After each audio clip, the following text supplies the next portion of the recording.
chega, nós sabemos que muita coisa boa acontece. E nós vemos aqui uma passagem que eu fiz questão de ler para vocês, irmãos, esta mensagem de Atos 16, 24. A maneira que esses homens de Deus se encontravam presos em uma cárcere. Por quê? Qual era o erro? O que eles cometeram para merecer uma prisão desta forma? Paulo pregava ousadamente a palavra do Senhor. E a palavra do Senhor, ela é a verdade que liberta. Esta realidade. Mas aqueles que resistem à palavra de Deus acabam criando dentro de si um senso de revolta. Acaba se revoltando contra a própria verdade.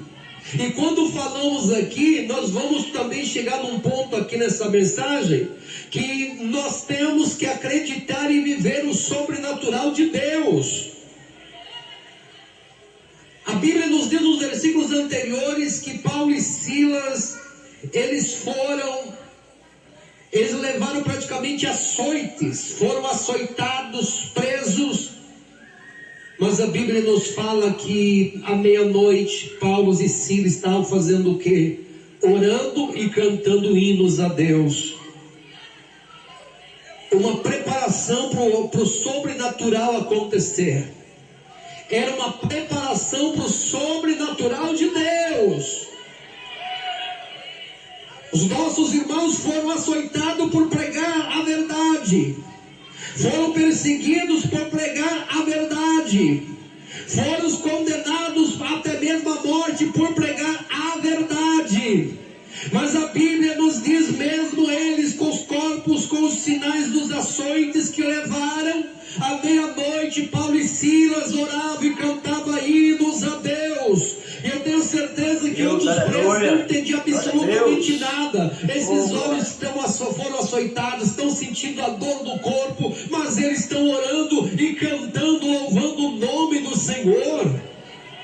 É algo, irmãos, que o homem natural não compreende. O homem natural não consegue perceber isto. Aquele que vive no natural, ele acaba duvidando do sobrenatural de Deus. Aleluia. À meia-noite, Paulo e Silas estavam orando e louvando ao Senhor.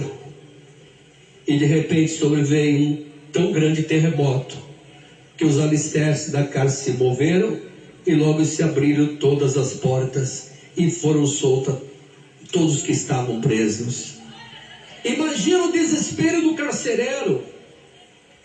O louvor, a oração moveu, ou melhor, a oração, o louvor daqueles homens de Deus provocou um grande terremoto onde eles estavam. Que isso, irmão? Mas será que isso acontece? Não tem será não. O nosso Deus é o mesmo Deus de Silas e Paulo. O nosso Deus que nós servimos. Eu tenho a plena convicção disto. Se nós orar intensamente, obedecer a palavra do Senhor e viver em novidade de vida, as suas orações surtirão efeitos. As suas orações podem mover o lugar onde vocês estão. Aleluia.